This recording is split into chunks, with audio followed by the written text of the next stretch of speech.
Imagine a land where winter seemed endless, where vast forests, snowy plains, and crowded cities stretched across 1/6 of the earth. This was the Soviet Union, a world closed to outsiders, hidden behind what many in the West called the Iron Curtain.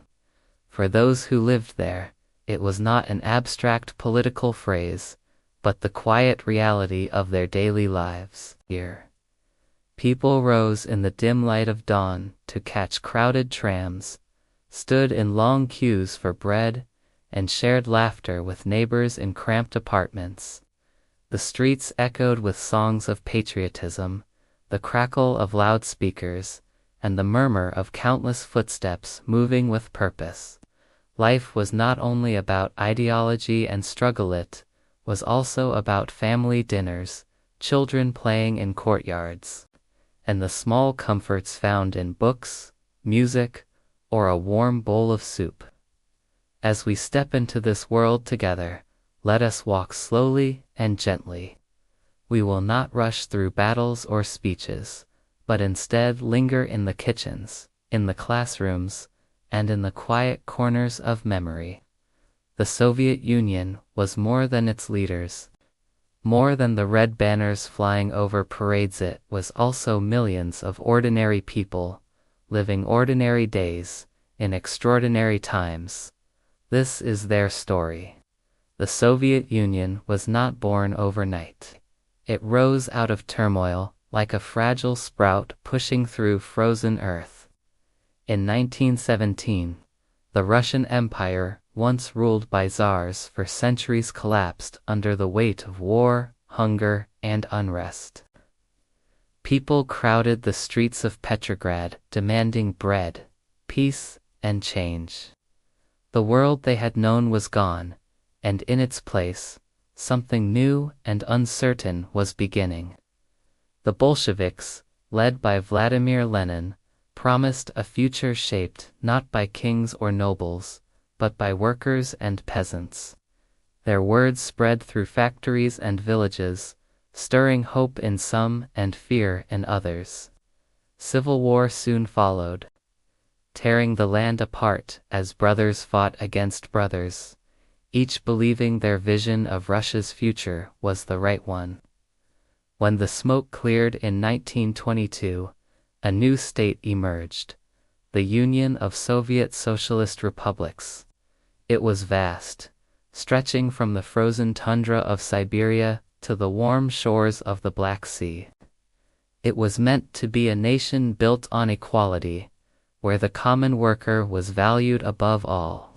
Yet even in its earliest days, shadows of struggle lingered: shortages, harsh rules, and sacrifices that would shape the generations to come. The Soviet Union was a giant, still young and unsteady on its feet. Its birth was not peaceful, but it carried with it an enormous promise that a new world could be built, brick by brick, by the hands of ordinary people. To understand the Soviet Union, one must first see its vastness. It was not a single land, but many lands stitched together, stretching across 11 time zones, from the icy shores of the Arctic to the deserts of Central Asia. From the mountains of the Caucasus to the endless plains of Ukraine, the USSR was a world contained within one country. It was called a union, and in name it was made up of republics, 15 in all. Each republic carried its own history, its own traditions, its own languages and songs. In Georgia, people tended vineyards beneath the shadows of ancient monasteries. In Kazakhstan, herders still led their animals across open steppes. In Latvia, churches rose above cobbled streets, while in Siberia, reindeer moved through frozen forests. Yet, above this diversity, there was also sameness. Red flags flew in every city. Lenin's portrait watched from every school and office. Russian, though not native to all, became the language that linked peoples together. For some, this unity was a source of pride, a sense of belonging to something vast and powerful. For others, it was a quiet loss, as old traditions softened under the weight of a new identity. The Soviet Union was therefore not just a country, it was a tapestry. Some threads bright, some dark, all woven tightly together. To live there was to be part of this great fabric. Whether in a remote mountain village or a bustling Moscow boulevard. In the Soviet Union, ideas were not simply written in books or whispered in lecture halls, they were woven into the fabric of everyday life. The guiding star was Marxism-Leninism, a belief that history itself was marching toward a world without classes, without exploitation, where workers and peasants would stand as equals. It was more than politics. It was presented as truth. A lens through which people were taught to see the world.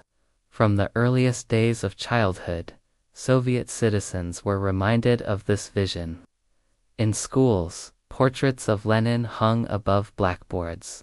Textbooks spoke not only of mathematics and history, but also of the worker's duty to the collective, and the bright future awaiting those who built socialism. Radio broadcasts, films, even the posters on street corners repeated the same message. The individual was small, but together, the people were powerful. For some, this ideology carried a sense of pride. To march in step with comrades, to believe one was part of a great experiment in human progress, gave meaning to ordinary struggles. For others, it was a heavy burden. Doubts and private questions had little space to grow, for to question the path was to risk suspicion. The weight of ideology pressed on every corner of life, on the food people ate, the clothes they wore, the stories they read, the songs they sang. Yet within this weight, people also found ways to adapt, to live with sincerity or silence, to find their own balance between belief and survival. At the center of the Soviet Union stood Moscow, a city that was more than just a capital. It was the stage upon which the power and promise of socialism were most proudly displayed. Its skyline was crowned with the onion domes of ancient churches, the sweeping towers of Stalin's skyscrapers, and, at its heart, the red walls of the Kremlin. To walk through Moscow was to feel the pulse of the Union itself. Every morning, the city stirred to life with the sound of trams rattling along the tracks and crowds spilling into the streets. Workers hurried into factories, clerks filled government offices, and students in neatly pressed uniforms marched toward their schools. Queues formed outside bakeries and corner shops. A familiar rhythm in the capital as much as in the provinces. Yet, in Moscow, there was always a sense of being close to the center, of standing in the shadow of history. On Red Square, parades rolled past in dazzling precision, tanks, banners, and soldiers moving as one, while citizens looked on with a mixture of pride and awe.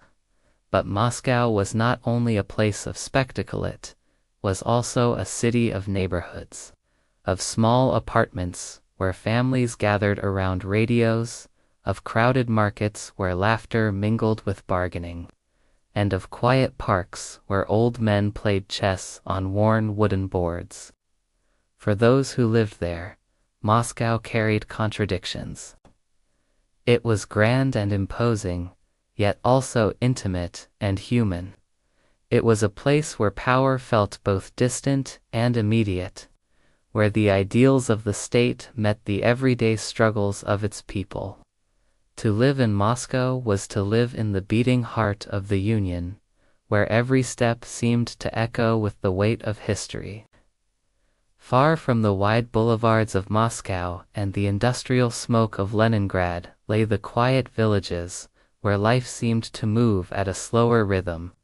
Wooden cottages stood huddled together along dirt roads, their roofs heavy with snow in winter, their gardens bursting with potatoes and cabbages in summer. In these places, the Soviet experiment met older traditions, for the land carried memories far older than the state itself. Life in the countryside was marked by both hardship and resilience. Many families worked on collective farms, rising with the sun to tend fields of wheat or rows of beets. The work was hard, the rewards often meager, but the bond with the soil was strong. In the evenings, neighbors gathered in kitchens warmed by wood-burning stoves, sharing tea poured from tall samovars, stories of the past, and quiet laughter. Though the state sought to modernize and reshape rural life, the villages kept their own spirit. Festivals still marked the passing of seasons, harvest celebrations, weddings filled with song, and Easter traditions quietly preserved even in a land of official atheism. In these corners of the Union, history was never entirely erased. It lived on in the way bread was baked, in the lullabies sung to children, and in the customs passed from one generation to the next. The village was, in many ways, a place that time held tightly. Life there was not easy, but it was deeply human, a rhythm of labor, kinship, and tradition that endured even as the world beyond the fields grew louder and more restless. In the Soviet Union, the presence of the state was everywhere, though often felt more than seen. Decisions made in faraway offices in Moscow reached into the smallest corners of life. The food on the shelves, the songs played on the radio, even the textbooks children carried to school bore the imprint of central planning. Factories and farms alike answered to quotas set by ministries that seemed distant and unreachable. A farmer in Ukraine, a miner in Siberia, and a teacher in Kazakhstan all worked according to plans devised hundreds of miles away. Sometimes the goals were met, sometimes they were not, but always the expectation was there. The needs of the collective were greater than the wishes of the individual.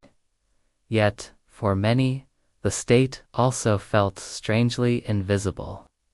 Few ordinary citizens ever saw the men who held real power. Instead, the government appeared in slogans on walls, in speeches broadcast over crackling radios, and in the endless paperwork that shaped daily routines. It was a system that was everywhere and nowhere, both a guiding hand and a shadow. People adapted. Some placed their trust in the promises of the party, believing that the sacrifices of today would build a brighter tomorrow. Others moved quietly through life, doing what was asked, speaking little, and saving their private thoughts for the safety of home. The state was a constant presence, strong, immovable, and deeply entwined with the rhythm of Soviet life. The mornings of the Soviet Union began not with silence, but with movement.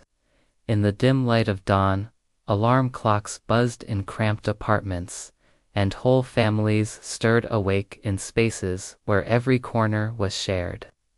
In the communalka, communal apartments that housed many hallways, filled quickly with the shuffle of slippers and the clatter of pots as neighbors hurried to claim their turn in the shared kitchen.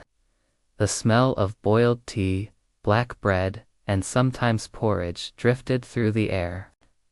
Mothers prepared children for school, fastening scarves against the cold, while fathers folded newspapers to read on the tram ride to work. Radios crackled with the voices of announcers, offering news, slogans, or the familiar strains of patriotic songs. For many, these sounds were as much a part of waking as the rising sun. Outside, the streets came alive. Trams and buses rattled past, already crowded with workers clutching briefcases or lunch wrapped in paper. Students, in red young pioneer scarves, marched in small groups toward their schools, their chatter bright against the chill of the morning. The air was often heavy with the scent of coal smoke in winter, or the damp of thawing snow in spring. Morning in the Soviet Union was at once ordinary and shared. It was the rhythm of millions of people rising together, moving with purpose into the day ahead. In those hours, before factories roared to life and offices filled with typewriters, the nation itself seemed to awaken, one kettle, one tram, one hurried step at a time. Chapter 9. The Soviet Apartment Communal. To understand daily life in the Soviet Union, one must step inside the communal, the communal apartment. Here, several families lived together under one roof, each occupying a single room while sharing the same narrow hallway, the same bathroom, and above all, the same kitchen. Privacy was rare, and the walls seemed to carry every voice, every laugh, and every quarrel. The kitchen was the heart of the communalka. Families took turns cooking, sometimes carefully timing their meals so as not to clash with neighbors. The smell of cabbage soup might linger alongside the aroma of fried potatoes, while the hiss of kettles filled the air. Arguments could spark over something as small as a misplaced spoon, or as large as a forgotten cleaning duty. Yet at the same time, conversations bloomed. Here, two neighbors sharing gossip, jokes, or news from the outside world. Children darted through corridors, playing games that echoed against the walls, while parents did their best to carve out comfort in their small rooms. A single space might serve as bedroom, living room, and study all at once. Photographs of grandparents stood beside stacks of books, and handmade rugs softened the floors. People learned to make do, to turn scarcity into warmth, and to create a sense of home in just a few square meters. Life in the communalka was crowded, sometimes tense, but it was also deeply human. Families grew close to their neighbors, sharing joys and sorrows alike. In that constant nearness, people found both difficulty and connection in intimacy that shaped the texture of Soviet life for millions. In the Soviet Union, food was never just sustenance, it was a daily concern, a rhythm that shaped life from dawn to dusk. Bread, especially, was sacred. Its smell drifting from a bakery could spark hope in the morning, or impatience in a long queue. Lines formed everywhere. Outside shops, at the market stalls, even at cooperative kitchens.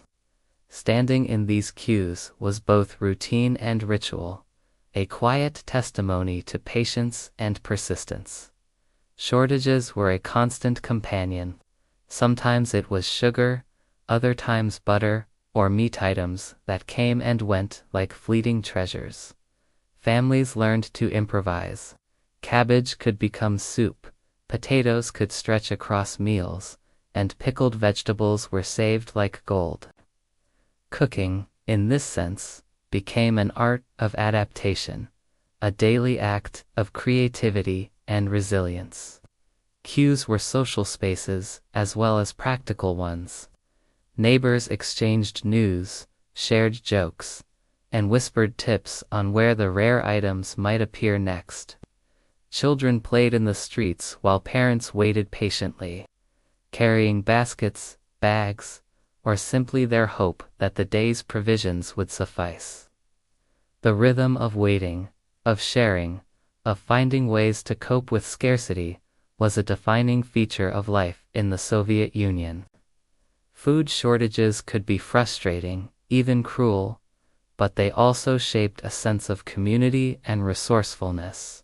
The hum of everyday survival, the small victories of securing a loaf of bread, and the stories passed along in line. All of these made the simple act of eating into a deeply human experience. In the Soviet Union, clothing was never just decoration, it was a reflection of both necessity and ideology. Uniforms were everywhere. School children wore neatly pressed young pioneer scarves. Factory workers in sturdy overalls moved through assembly lines, and soldiers donned olive green fatigues that marked their duty. Clothing carried meaning, signaling both role and belonging in a world carefully structured by the state. For those outside official uniforms, fashion was often a delicate balance between practicality and creativity. Fabrics were rationed, colors muted, and choices limited. Yet people found ways to express themselves. Mothers sewed homemade dresses for their daughters, fathers patched coats with care. And young people experimented with hairstyles, scarves, or small accessories to show individuality. Even small touches, a bright ribbon, a patterned scarf, a polished shubi, came personal statements in a world of conformity. Shops often offered only basic items, so creativity thrived. Families swapped clothing, repurposed old garments, or knitted warm sweaters for winter nights.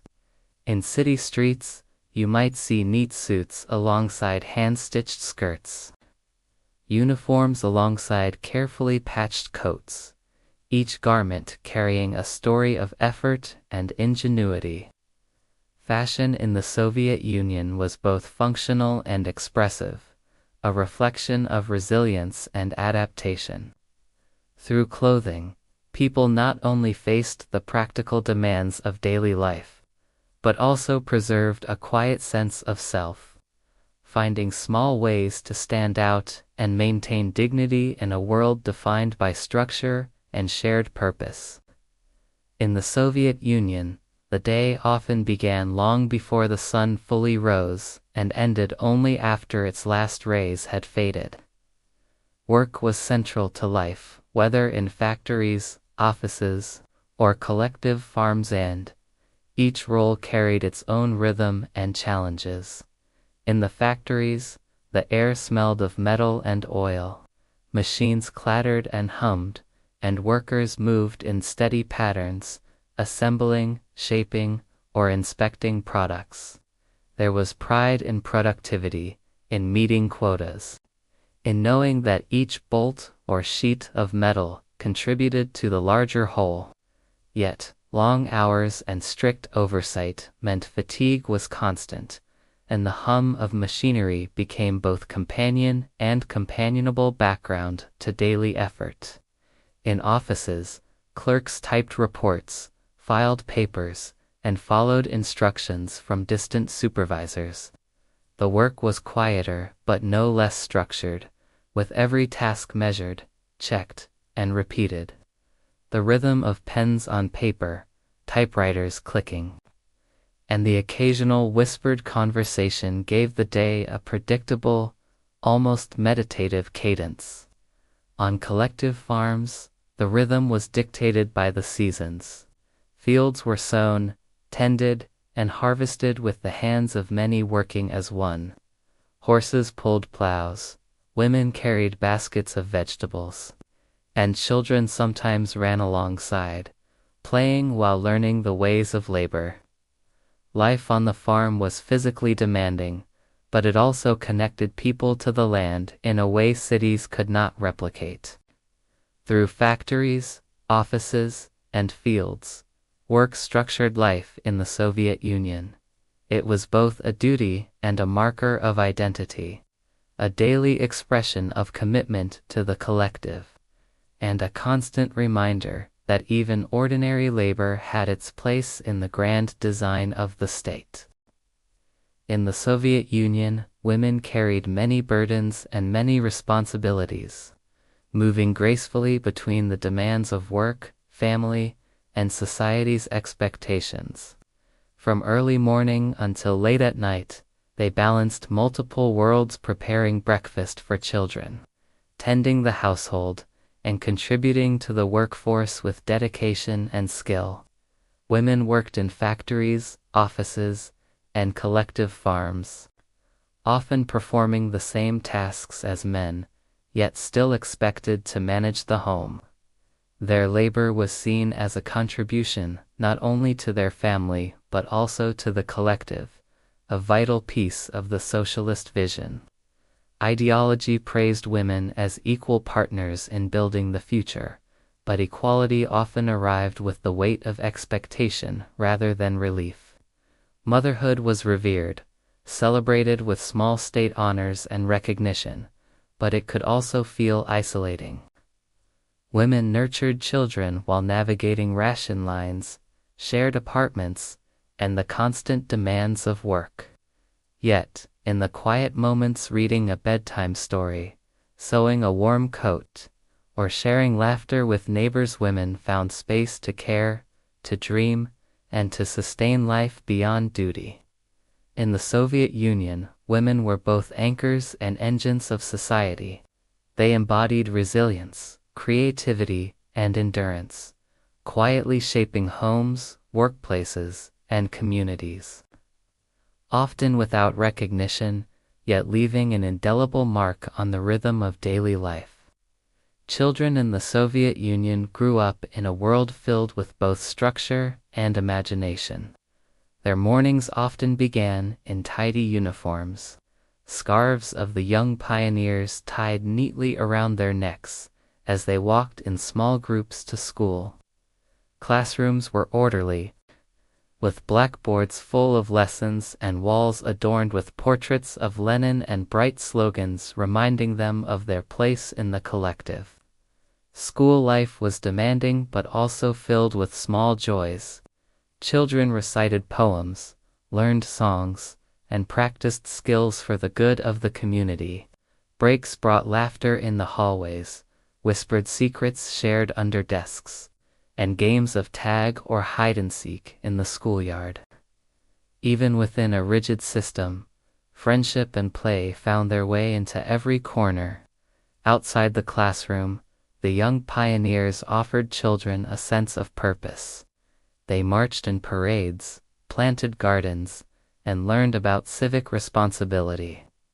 For many, it was both a duty and a source of pride, a feeling of belonging to something larger than themselves. Evenings brought quieter moments.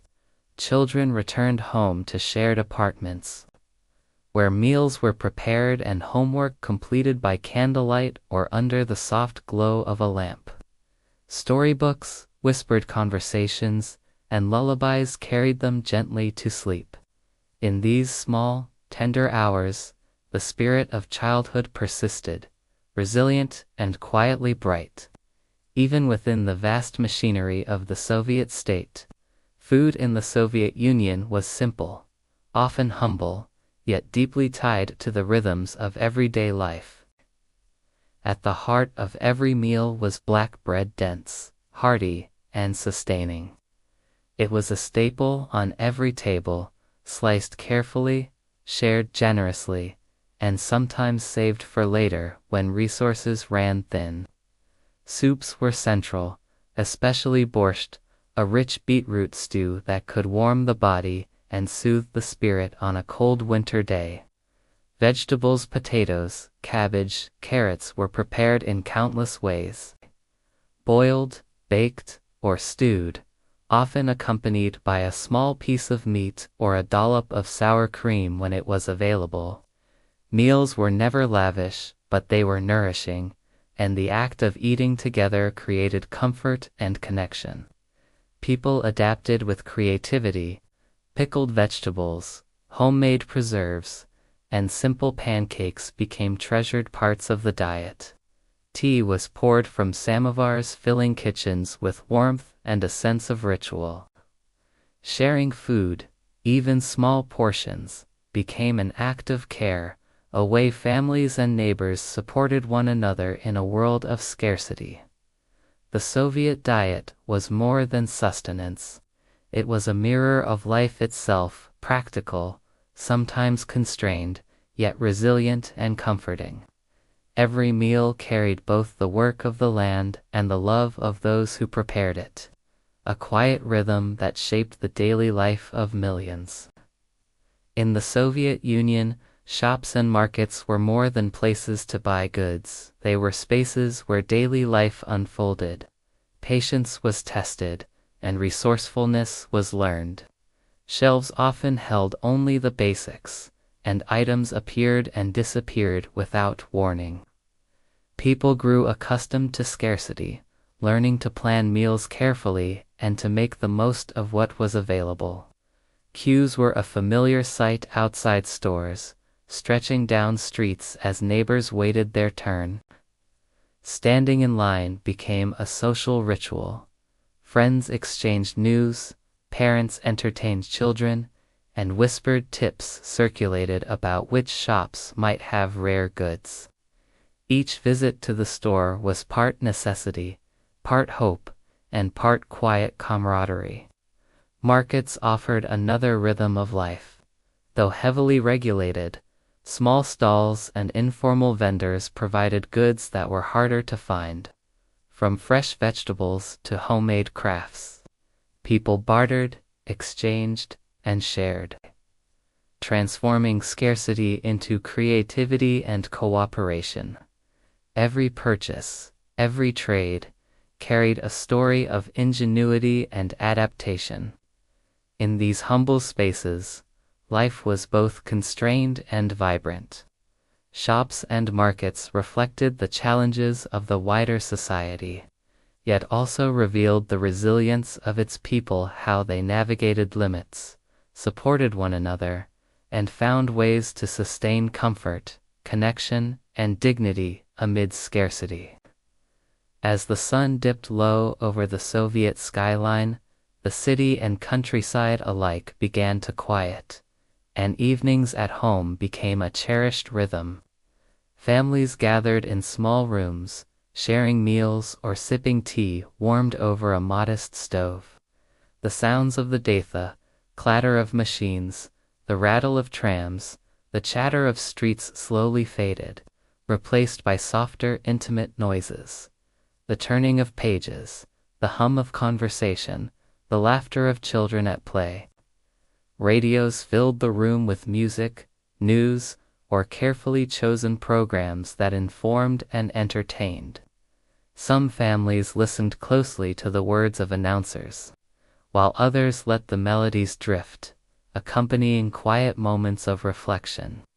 Books offered an escape, transporting readers to distant lands, past eras, or imaginative worlds beyond the immediate demands of life.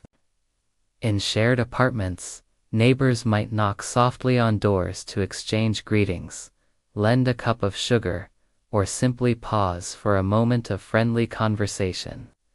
Evening was also a time for storytelling, whether recounting events of the day, sharing memories, or passing down tales of family and history.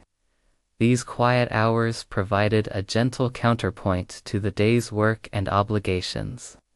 In the glow of lamps or the fading twilight, home became a sanctuary, a place of warmth, connection, and simple joys that nourished both body and spirit. Evening in the Soviet Union was not just the end of the day. It was a time to rest, to reflect, and to quietly hold onto the small comforts that made life livable. In the Soviet Union, life began in bustling maternity wards, where the first cries of newborns echoed the hopes of families and the promise of the future. Hospitals were practical and often crowded, yet filled with care. Doctors and nurses guided mothers through labor, helping to bring new life into a world that was sometimes harsh but always enduring. After birth, children were nurtured at home and in state-supported care when needed. Kindergartens and nurseries provided safe spaces for play and learning, while instilling the values of cooperation and community from an early age. Lullabies, often soft and melodic, were sung in apartments, filling rooms with warmth, love, and the gentle rhythm of family life. Childhood was a mixture of structure and imagination. Days were spent playing in courtyards, helping parents with chores, or learning the basics of reading and writing. Even amid the challenges of scarcity or crowded apartments, children found moments of wonder in snow-covered streets, rivers, forests, and the simple joys of companionship. In these early years, the foundations of life were laid not only in health and education, but in the quiet rituals of care, the repetition of songs and stories, and the comfort of being held close. Birth and childhood in the Soviet Union were tender, ordinary, and profoundly human, a gentle beginning that carried children into the rhythms and lessons of the wider world. As children moved from early childhood into adolescence, life in the Soviet Union became more structured, filled with expectations and lessons about both the world and their place in it. School days lengthened, classes became more demanding, and the pressure to excel not only academically but also as a model citizen was ever present. Students learned not only mathematics, reading, and science, but also the ideals of the state. They memorized poems about workers and heroes, practiced songs of patriotism, and participated in youth organizations like the Young Pioneers or, later, the Comms. Success in school was not simply personal achievement. It was a way to contribute to the collective and to demonstrate loyalty and responsibility. Outside the classroom, friendships blossomed quietly. Adolescents played in courtyards, shared jokes, and explored their neighborhoods, learning both the joys and complexities of social life. At home, families guided their children with care, offering stories, advice, and encouragement. Even within a world of rules and expectations, curiosity and imagination found room to grow. Growing up Soviet was a delicate balance between duty and freedom, conformity and individuality, lessons of the state and lessons of the heart. It shaped young minds with discipline and structure, but also offered small spaces for laughter, discovery, and dreams that could quietly bloom in the margins of everyday life, even in a world carefully guided by rules and ideology. Love found its way into the hearts of young people. Courtship in the Soviet Union was often modest and structured, shaped by social expectations, school routines, and communal life. Teenagers might meet in classrooms, at youth organization events, or during local festivals, where shared songs and dances offered moments of connection. Romance unfolded slowly, in quiet gestures and subtle signets: a borrowed book, a handwritten note, a shy glance across the room. Walks along riverbanks, snow-covered streets, or park benches became stages for whispered conversations and stolen moments of laughter. Young couples learned patience, the art of attentiveness, and the value of small, meaningful actions. Parents and elders often guided courtship, offering advice and sometimes setting boundaries. Yet within these gentle constraints, affection and attraction bloomed naturally. The shared challenges of daily life cues, schoolwork, and communal living also deepened bonds, teaching resilience, understanding, and mutual support. In this careful, controlled world, love was both tender and enduring. It reminded young people of their own humanity, a quiet rebellion of the heart, softening the rigidity of life, and offering warmth and hope amid the structured rhythms of Soviet society.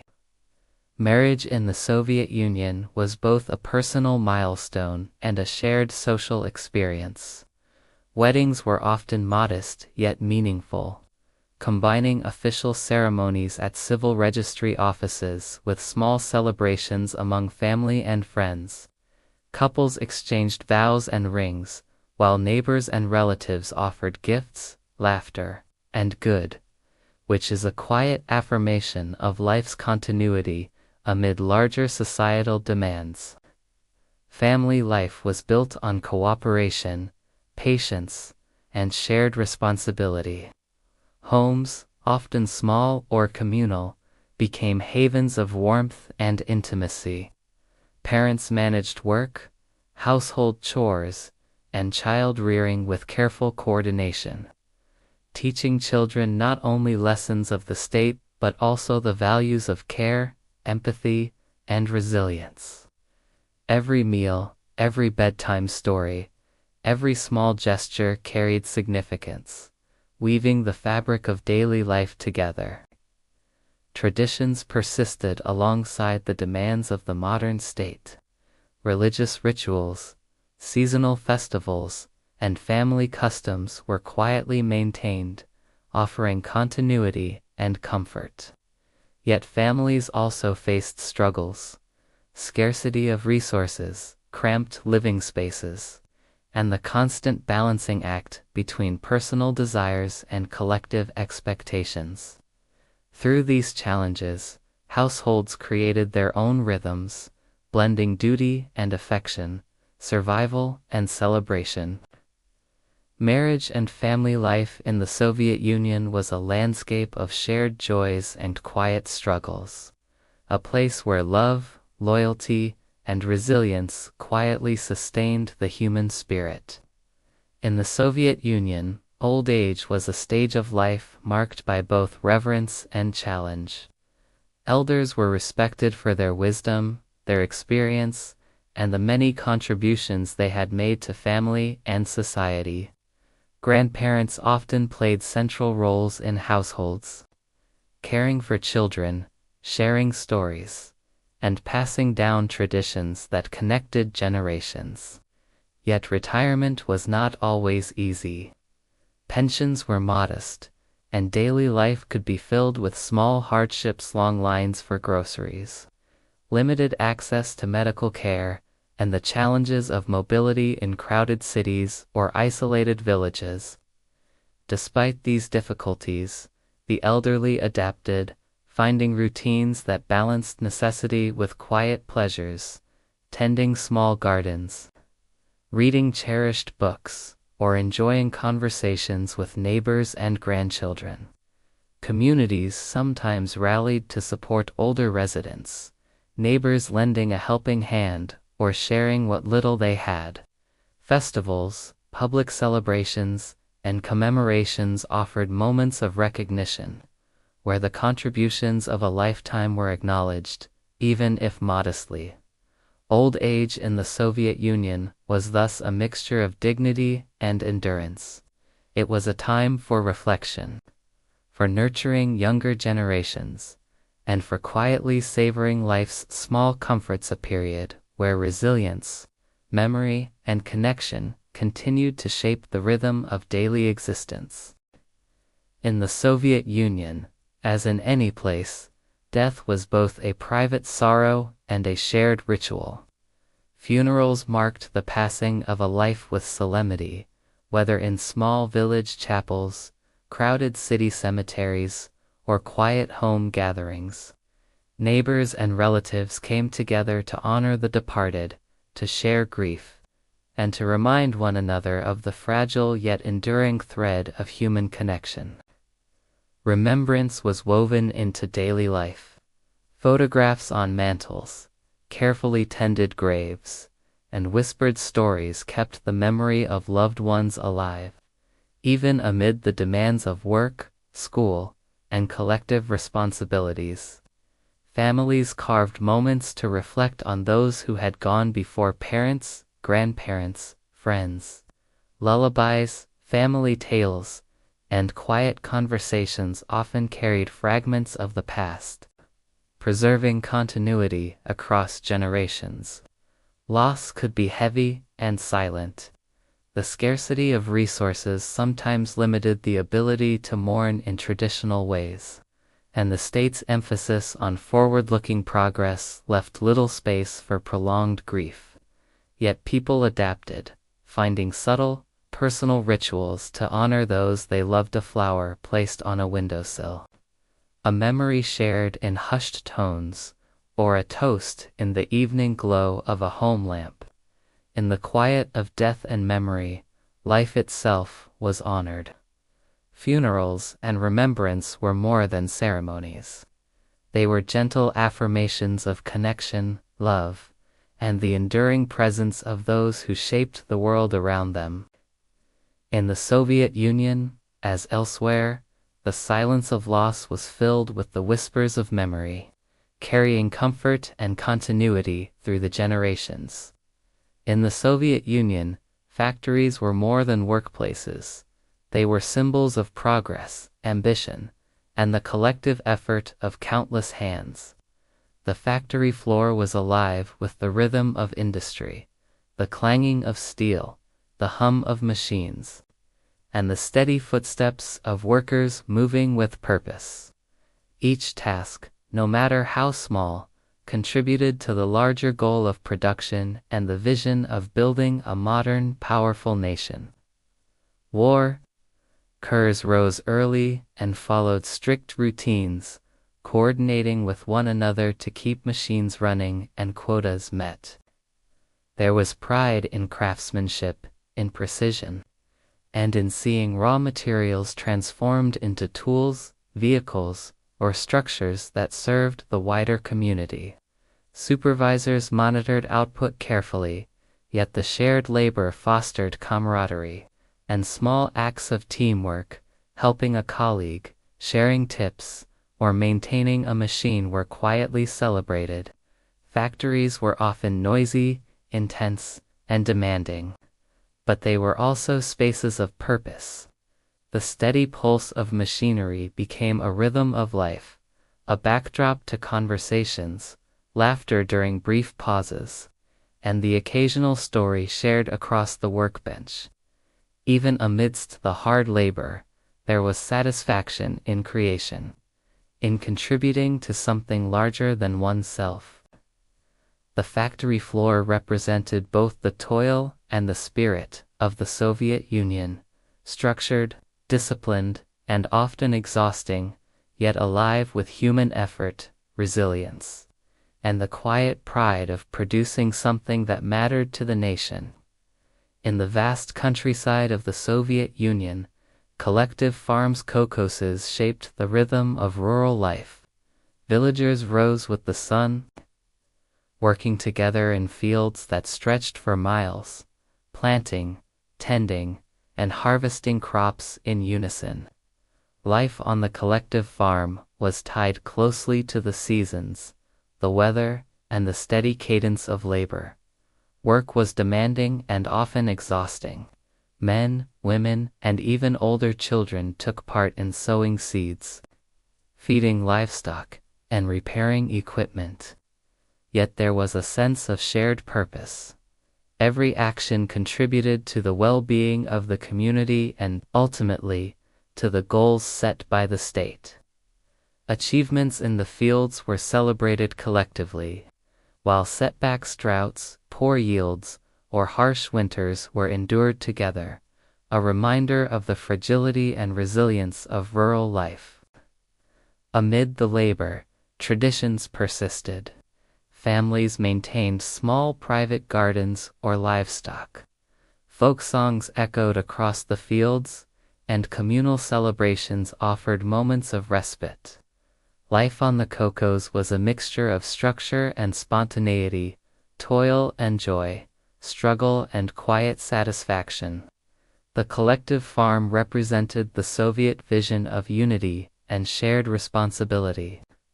But it also reflected the endurance of individuals, their hands shaping the land, their voices carrying stories and songs across the fields, and their lives entwined with the cycles of nature and the collective heartbeat of the community.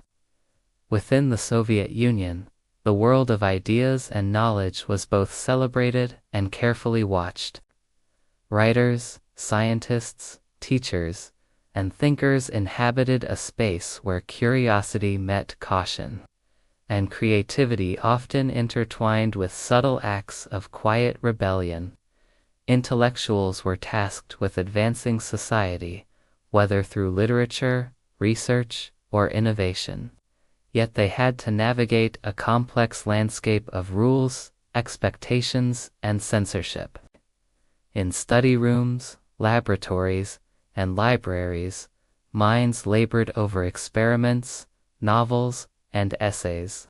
Scientists measured, calculated, and theorized, pushing the boundaries of understanding in physics, medicine, and technology.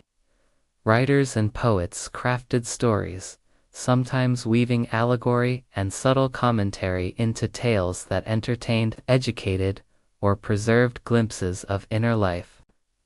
Friendships among intellectuals often became lifeline shared thoughts, whispered debates, and discreet exchanges of ideas that challenged, inspired, and nurtured the mind. Even under careful surveillance, the spark of curiosity and imagination could not be extinguished. Quiet acts of intellectual independence, an idea carefully expressed.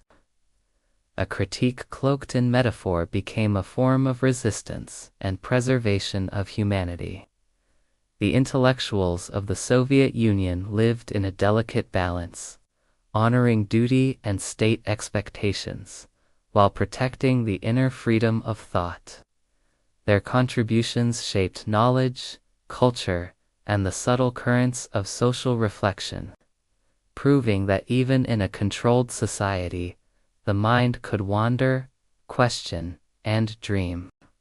In the Soviet Union, certain professions were regarded with quiet reverence, for they shaped the daily rhythms and well-being of society. Doctors healed bodies and comforted families, their clinics and hospitals filled with the sounds of hushed voices, footsteps in corridors, and the faint scent of medicines. Teachers guided young minds, balancing the demands of state curricula with the nurturing of curiosity, imagination, and moral development. Workers from machinists and builders to electricians and engineers kept the machinery of cities, factories, and communities running. Their labor was the backbone of everyday life, transforming raw materials into homes, roads, and tools that shaped both urban and rural landscapes.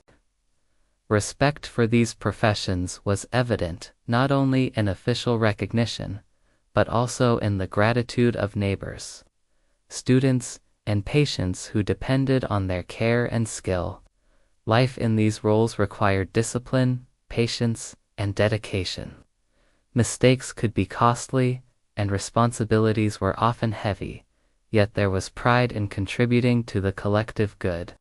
Colleagues formed bonds through shared challenges, small victories, and moments of camaraderie, quiet reminders that behind every duty lay human connection.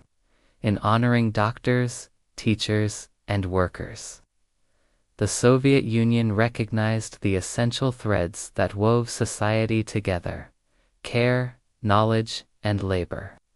These professions shaped daily life, sustained communities, and quietly nurtured the resilience and continuity of generations. The figure of the Soviet soldier was a familiar presence in towns, cities, and villages, symbolizing duty, discipline, and the protection of the state. Military service touched many lives, whether through mandatory conscription, family members in uniform, or the occasional parades that marched through city streets, filling the air with the rhythm of boots and the gleam of polished metals. Life as a soldier was structured and demanding. Recruits followed strict routines, learning to navigate drills, inspections, and the rigors of training. Camaraderie was forged through shared hardships, from long hours of practice to the cold isolation of barracks. Letters home, small gifts exchanged between soldiers and loved ones, and fleeting moments of rest offered warmth amid the discipline and duty. The presence of soldiers extended beyond the barracks. They contributed to local communities through construction projects, emergency assistance, and public ceremonies. Their service was both a personal journey and a visible reminder of the state's reach into everyday life, instilling a sense of order, security, and collective responsibility. In the quiet moments, soldiers were like anyone else, individuals with hopes, fears, and memories. Their dedication, sacrifices, and bonds of friendship reflected the human side of service. The personal lives interwoven with the broader demands of the Soviet state. Through duty and discipline, the Soviet soldier embodied both the strength and the subtle humanity of life under the Union. In the Soviet Union, life was never entirely private. The presence of the secret police, the NKVD, later the KGB, was a quiet, often invisible force shaping daily existence. Neighbors, colleagues, and even family members could sometimes feel the subtle weight of surveillance, a reminder that words and actions might carry consequences beyond the immediate moment. Homes, workplaces, and streets were observed in ways that were seldom overt but always palpable. Fear mingled with caution, conversations were measured, letters written with care, and public behavior tempered by the knowledge that scrutiny might be near. Yet most people adapted, finding spaces of quiet freedom within apartments, friendships, or private thoughts where the watchful eye could not reach. Reports, rumors, and occasional interrogations created a culture of vigilance, but also of resilience. Families, neighbors, and communities learned to navigate suspicion without losing connection, developing subtle ways of protecting one another while continuing daily life. Humor, storytelling, and shared secrets became tools for coping, small acts of defiance against an omnipresent system. The watchful eye shaped behavior, but it could not entirely suppress the human spirit. Beneath the shadow of surveillance, life continued. Work was done, meals were shared, love quietly flourished, and children played. In these small, persistent ways, ordinary citizens carried on, maintaining the rhythms and dignity of everyday existence, despite the ever-present gaze of the state. The Communist Party was more than a political organization. It was the beating heart of the Soviet state, guiding ideology, policy, and often the trajectory of individual lives. Membership was both a privilege and a responsibility, offering access to opportunities, social standing, and influence, while also demanding loyalty, participation, and adherence to party principles. Joining the party involved a careful process of vetting, recommendation, and education. Once admitted, members engaged in meetings, studied Marxist-Leninist texts, and participated in rituals designed to reinforce unity, discipline, and ideological commitment. Celebrations of revolutionary anniversaries, parades, and public addresses served as both public affirmation of loyalty and private reminders of one's role in the larger collective. Party membership could open doors to jobs, housing, and education, but it also came with expectations. Members were watched, expected to lead by example, and often tasked with ensuring that colleagues and neighbors adhered to state norms.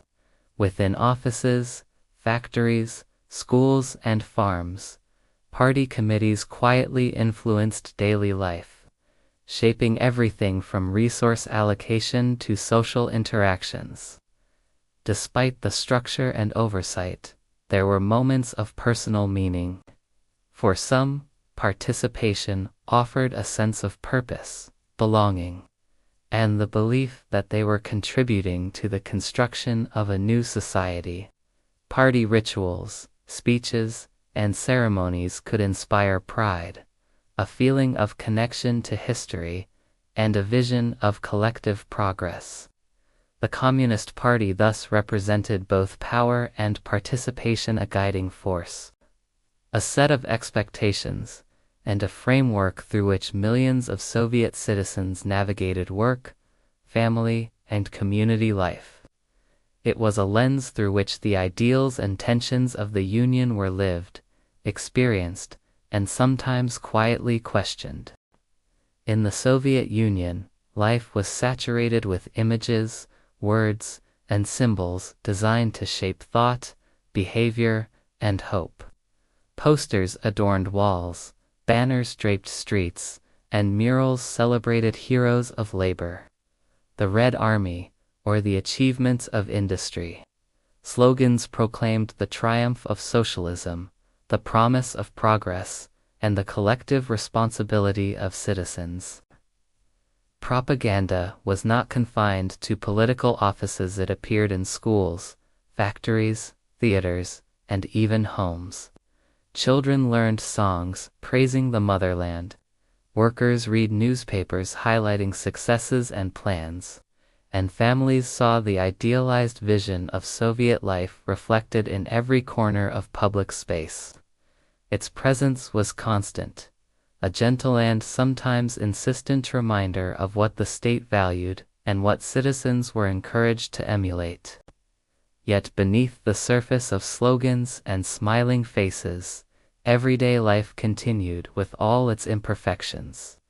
People understood that the promise of endless optimism did not always match the realities of shortages, long hours, and challenges at home or work. Still, propaganda shaped imagination and aspiration, providing stories, heroes, and ideals that guided public consciousness and private hope through posters, speeches, and celebrations. The Soviet state sought to craft not only society but the very way its citizens viewed themselves and their place in history. And while some followed these ideals with unquestioning faith, others navigated the world between expectation and reality, learning to read the space between the lines where everyday life persisted in quiet, human ways. In the Soviet Union, words carried weight, and silence often carried even more. What could not be spoken shaped daily life as much as what could. Writers, journalists, and ordinary citizens quickly learned the boundaries of acceptable conversation, understanding that certain topics, political criticism, personal dissent, or discussions of forbidden ideas, could invite scrutiny, punishment, or social isolation. Books were edited, newspapers carefully monitored, and art was expected to align with state ideals. Cinema, theater, and music often carried subtle instructions, showing heroes of labor, victorious soldiers, and the moral triumph of socialist values. Behind closed doors, however, people whispered stories, shared forbidden texts, and passed along anecdotes that questioned or critiqued authority. Censorship created an atmosphere of caution, but it also cultivated subtlety and ingenuity. Citizens learned to communicate in code, metaphor, and suggestion, discovering ways to preserve thought, humor, and private truths, even under watchful eyes. Letters were written carefully, diaries hidden, and jokes shared quietly. Small rebellions of the mind against an omnipresent system. Silence was both imposed and chosen. It protected, restrained, and at times isolated, yet it also became a tool for reflection and survival. In the spaces between spoken words, citizens carved out private worlds, keeping memory, identity, and personal truth alive, even when the state demanded conformity. In the Soviet Union, fear was an unspoken companion, woven into the fabric of daily life. Purges of the past left families and communities cautious, and the presence of informants, neighbors, colleagues, even friends made trust fragile. People spoke carefully, measured their words, and often carried anxieties in silence, aware that even casual remarks could be misinterpreted or reported. The purges were more than historical events. Their echoes shaped generations. Stories circulated quietly of arrests in the night, of homes emptied, and of careers destroyed. People remembered the vanished, and memory itself became a careful act, a private ledger of warning and grief. This constant undercurrent of fear influenced decisions, from which friendships were pursued to which ambitions were voiced. Yet life continued amid these shadows. Families cooked, children played, and workers labored, often masking worry behind routine. Humor, storytelling, and shared moments of community became lifelines, subtle ways to resist the psychological weight imposed by suspicion. Even in fear, human resilience endured, finding small spaces of safety and connection. The weight of fear defined much of the unseen world of the Soviet Union. It restrained, shaped, and silenced, but it also fostered ingenuity, caution, and quiet courage. In its presence, citizens navigated a delicate balance, preserving life, relationships, and thought in a world where every gesture might carry consequence. Books were windows into both reality and imagination in the Soviet Union, shaping thought, offering escape, and reflecting the complex interplay between ideology and creativity. While the shadow of classic Russian writers like Tolstoy and Dostoevsky lingered, a new literary world emerged, one that navigated the demands of socialist realism, state censorship, and the hopes of millions seeking meaning in words. Writers often walked a delicate line. Their works celebrated industrial achievements, heroic laborers, or revolutionary history. Yet beneath the surface, some managed to explore subtle truths about human nature, desire, and hardship. Poems and novels offered citizens a mirror of their own lives, capturing the rhythms of work, family, and community, and occasionally providing glimpses of private struggles and quiet rebellion. Literature was more than art, it was education, inspiration, and sometimes solace. Readers learned to find nuance between the lines, to cherish phrases that hinted at personal truth, and to engage with texts that illuminated moral, social, and political dilemmas. Libraries, schools, and shared reading circles became spaces of discovery, connection, and reflection. In the shadow of great literary tradition and the pressures of ideology, Soviet literature thrived as a living dialogue between state and citizen, reality and aspiration, silence and expression. Through pages and stories, individuals glimpsed worlds beyond the immediate, connecting personal experience with the broader currents of history and culture. Cinema in the Soviet Union was more than entertainment, it was a window into imagination, ideology, and collective experience. Movie theaters offered citizens a place to gather, laugh, cry, and reflect, all while observing stories carefully curated to align with state-approved messages. From the pioneering films of Sergei Eisenstein, with their sweeping historical narratives and innovative techniques, to lighter comedies that brought laughter to crowded streets and apartments, cinema shaped both thought and emotion. Evenings at the cinema were ritualistic. Families dressed carefully, friends exchanged commentary, and the flicker of the screen created a shared rhythm of attention and reaction.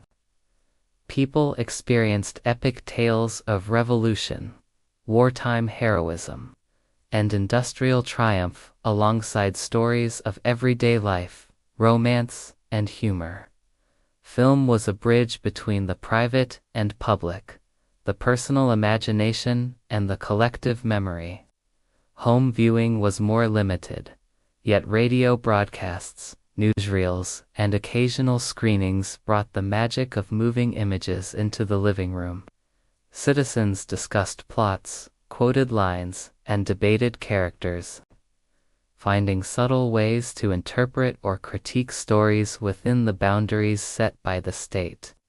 Through cinema, the Soviet Union projected its ideals, fears, and aspirations. But it also allowed people to escape, reflect, and imagine worlds beyond the Iron Curtain. In the shared darkness of theaters and the quiet of private viewings, citizens experienced both the weight of history and the lightness of story, an enduring testament to the power of film in daily life. Music in the Soviet Union was both a comfort and a conduit for culture, ideology, and personal expression. From the soaring compositions of classical masters performed in grand concert halls to the simple melodies of folk songs sung in villages, music connected citizens across vast distances and diverse communities. Patriotic hymns and revolutionary anthems underscored parades, school ceremonies, and public gatherings, reinforcing collective identity and pride.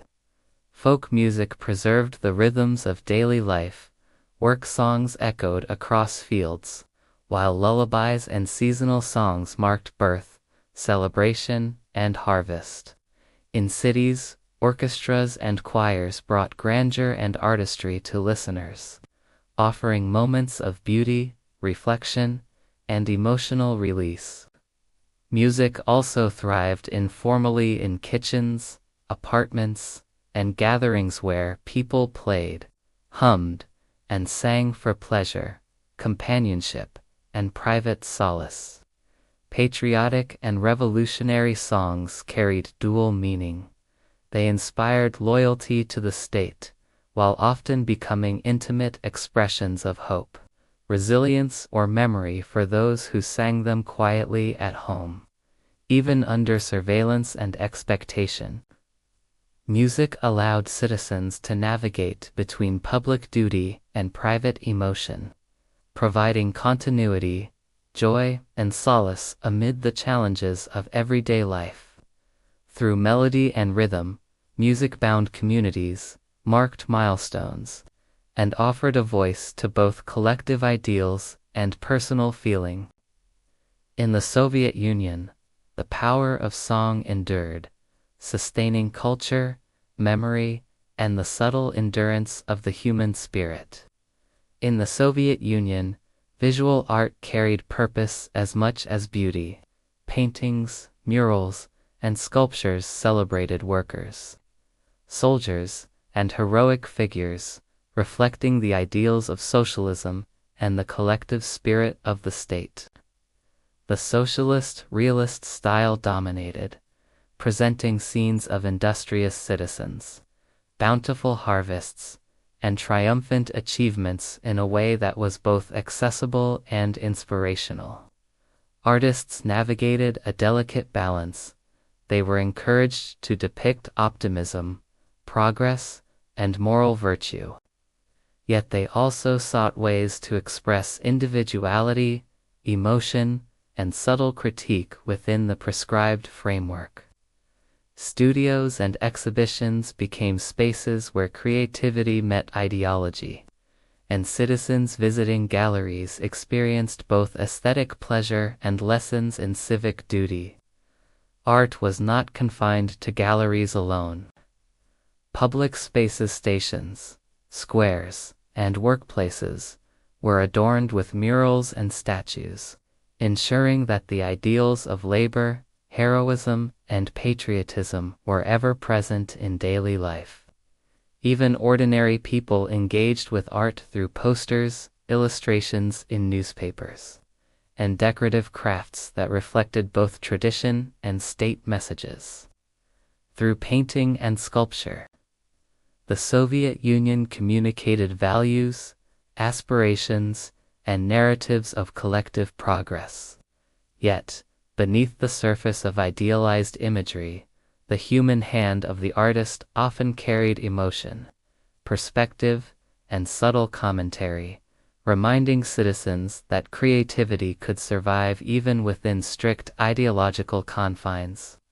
The Soviet Union officially promoted atheism, viewing religion as a relic of the past and a potential rival to loyalty to the state. Churches, mosques, and synagogues faced restrictions, and public expressions of faith were often discouraged or scrutinized.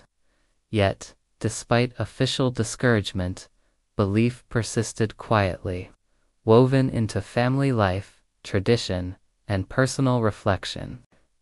For many, religious practice became private prayers whispered at home, rituals observed in secrecy, and holy days marked without public announcement.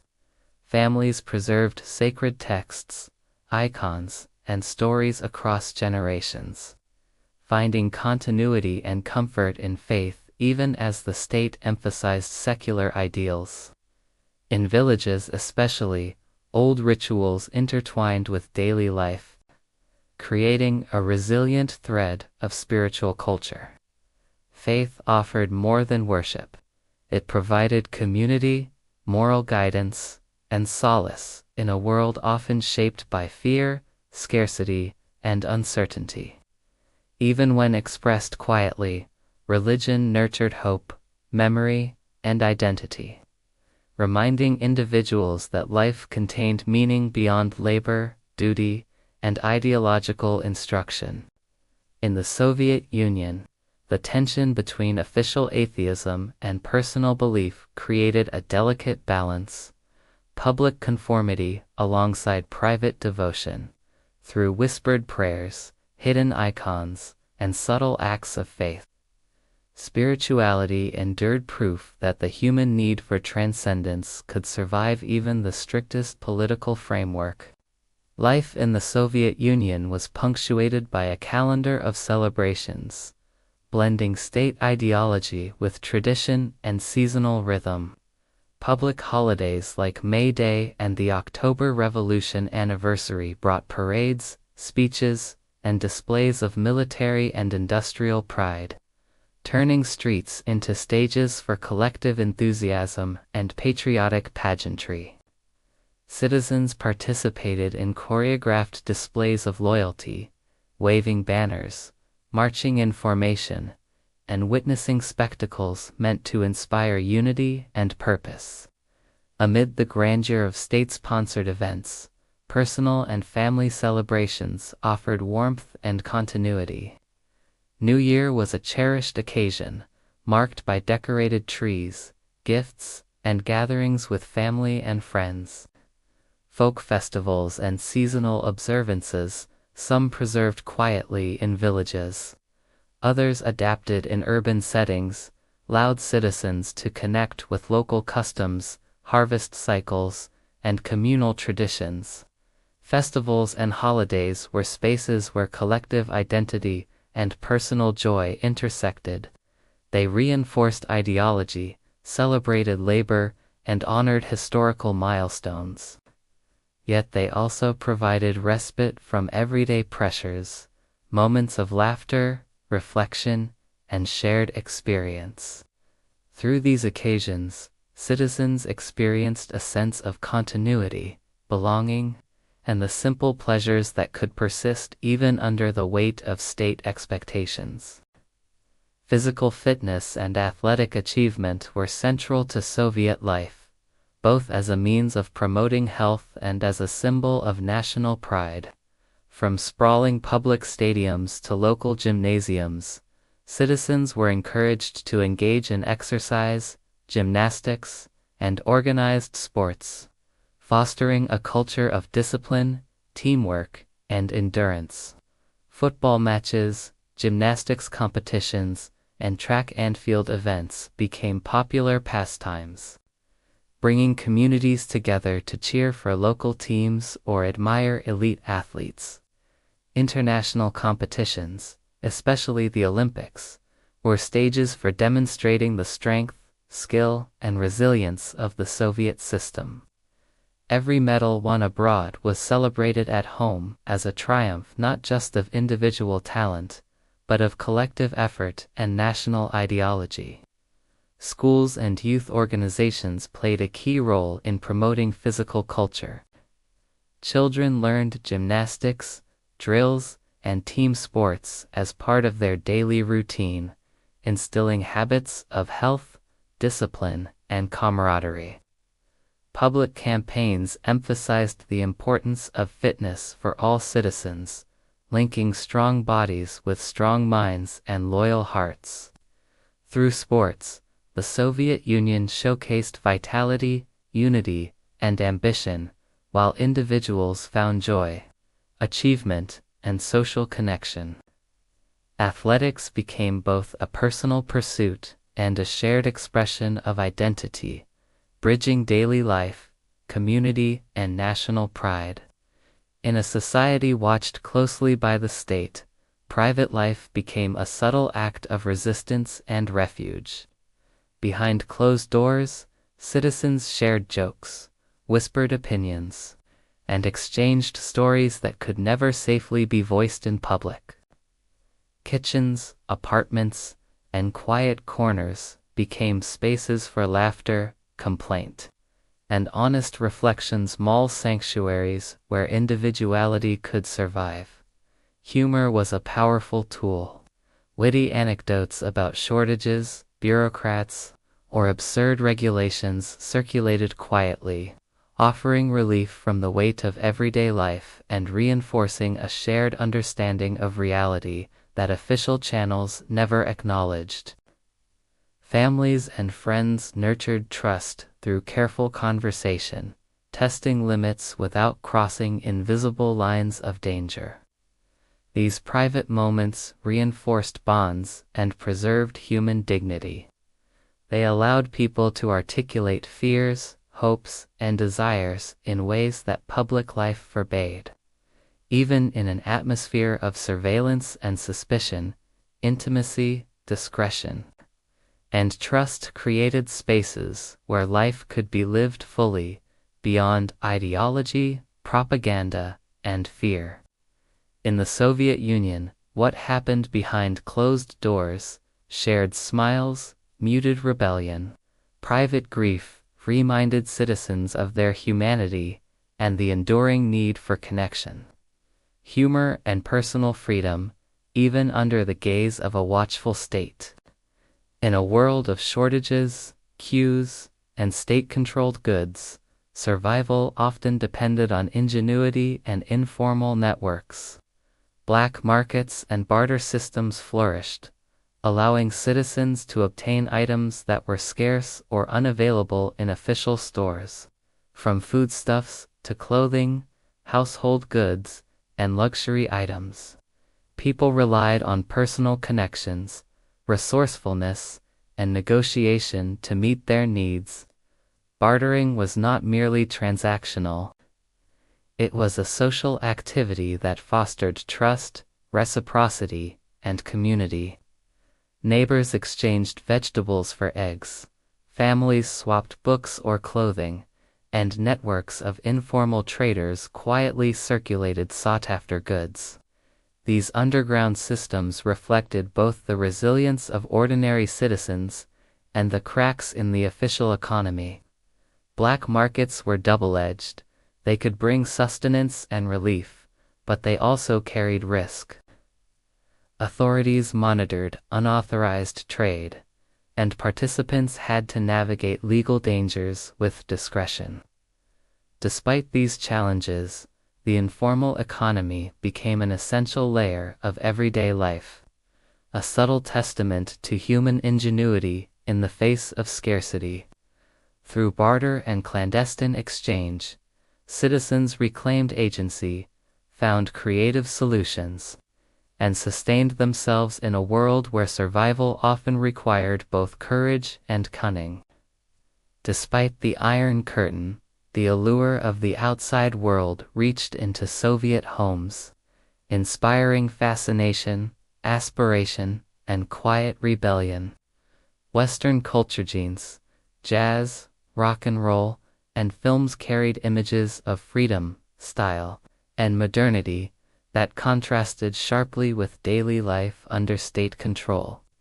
Listening to foreign radio broadcasts, watching smuggled films, or imitating fashions seen in photographs became acts of curiosity and subtle defiance.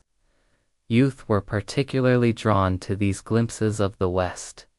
Jazz clubs, underground concerts, and handwritten song lyrics circulated among friends, offering a sense of connection to a broader world.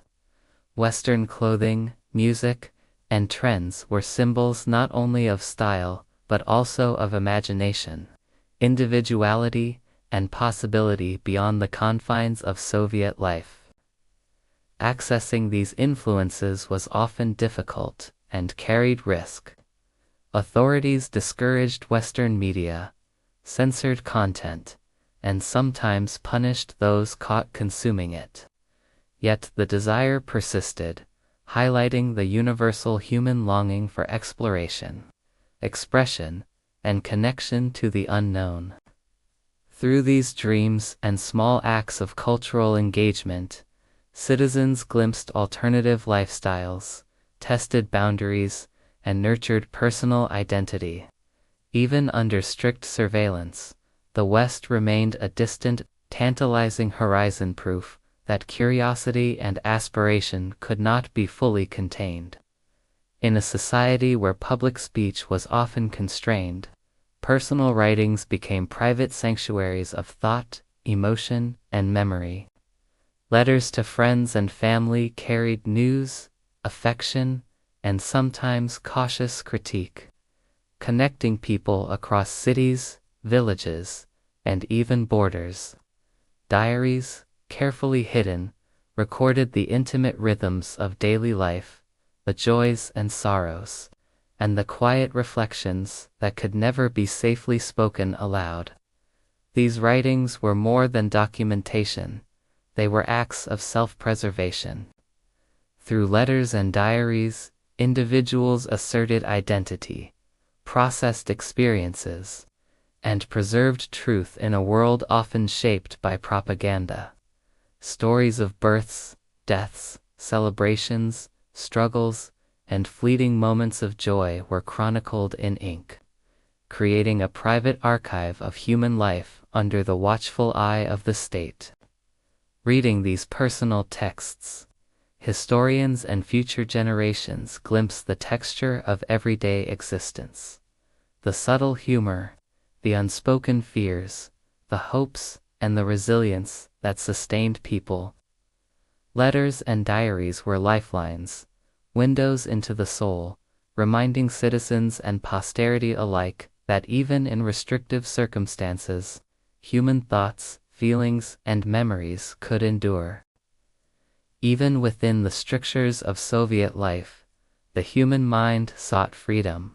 Imagination became a refuge, a private theater where individuals could explore possibilities beyond the walls of reality.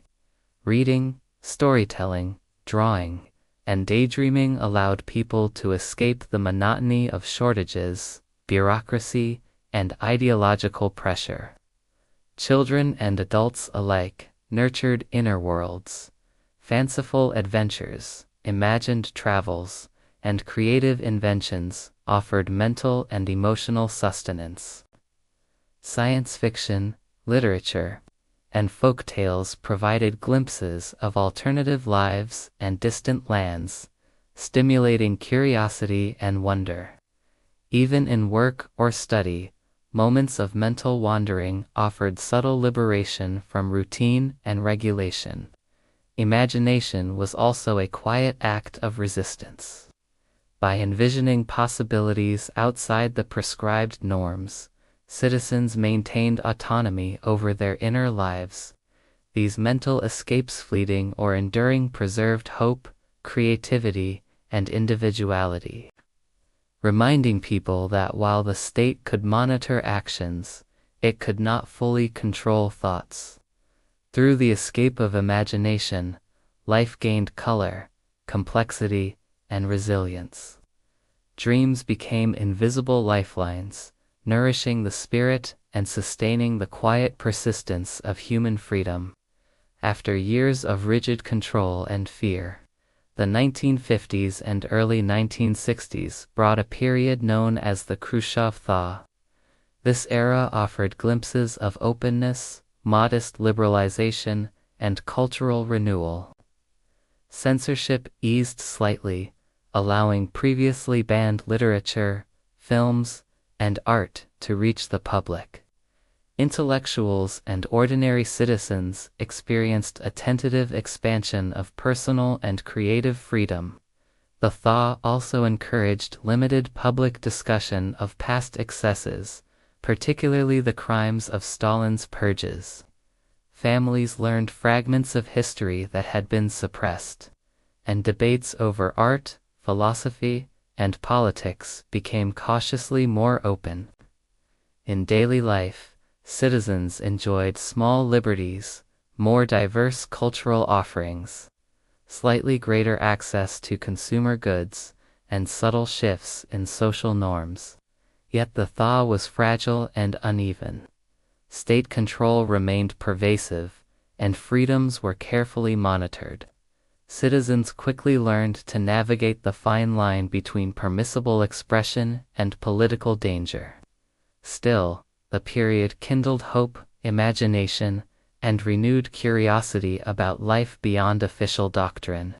Through the Khrushchev thaw, the Soviet Union revealed its complexity, a society capable of rigidity and oppression, yet also of cautious reform, cultural vibrancy, and the quiet resilience of its people.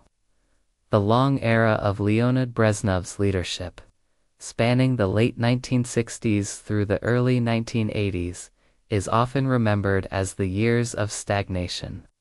Daily life became marked by routine, predictability, and a sense of stability, yet beneath the surface, social, economic, and political decay quietly grew.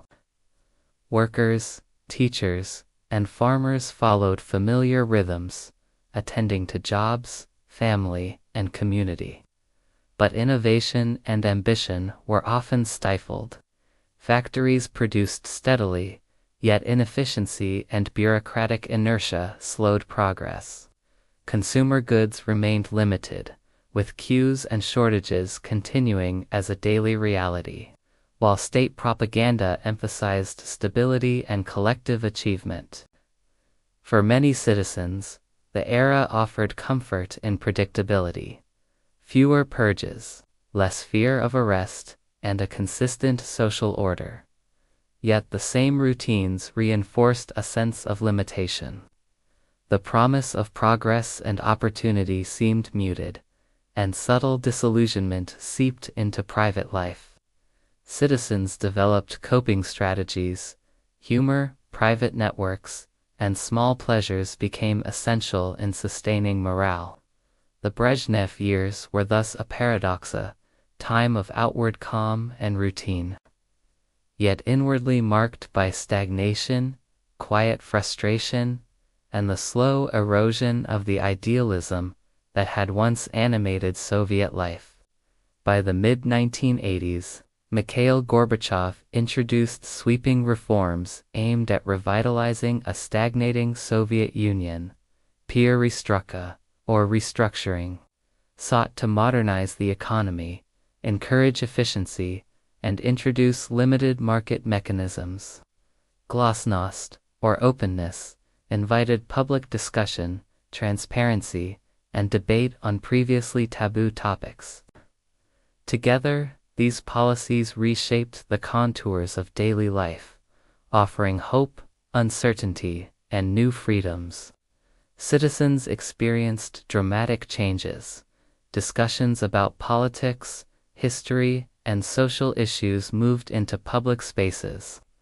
Previously censored books, films, and news became accessible, and small-scale entrepreneurship and economic experimentation appeared. Ordinary people could now voice opinions, critique institutions, and explore ideas without the same fear of immediate reprisal. Yet the reforms also brought instability. Rising prices, shortages, and economic dislocation affected households. Social cohesion was tested as communities adjusted to new opportunities, challenges, and the rapid flow of information. For many, this period was exhilarating, confusing, and anxiety-inducing, a mix of liberation and uncertainty.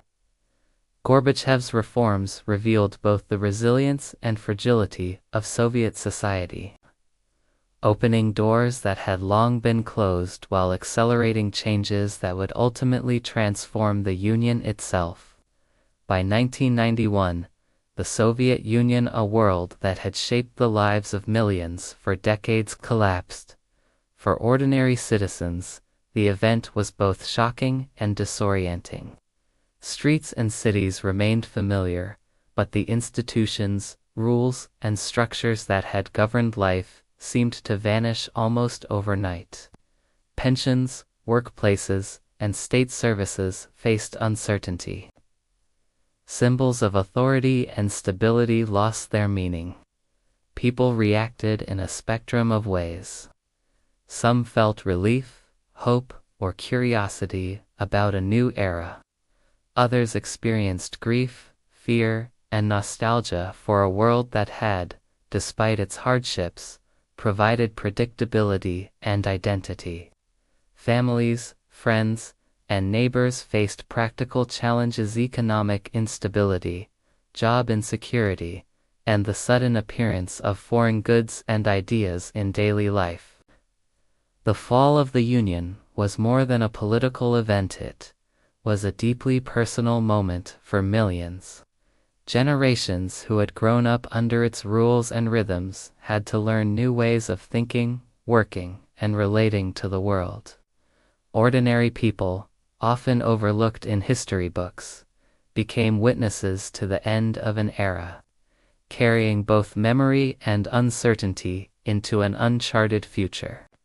Even after the Soviet Union ceased to exist, its shadow continued to shape the lives, memories, and identities of those who lived within it. Streets, buildings, and monuments remained, whispering stories of collective labor, struggle, and ideology. For many, nostalgia mixed with realism, remembering the security, routines, and sense of community alongside the hardships, fear, and scarcity. Memory took many forms: family stories, preserved letters, photographs, and oral histories kept the past alive. Museums, documentaries, and literature attempted to capture daily life, politics, and culture, revealing the complexity of an era that was both oppressive and vibrant. Younger generations, often learning about the USSR secondhand, encountered a world of contradictions: heroism and hardship, unity and repression, dreams realized and dreams deferred. The legacy of the Soviet Union is layered. It endures in culture, architecture, and language, in the resilience and adaptability of people who lived through it, and in the lessons it offers about ideology, community, and human perseverance. Even as the red flag fell, the stories of ordinary lives, birth, love, work, struggle, and imagination continue to resonate, reminding us that history is not just political, but profoundly human.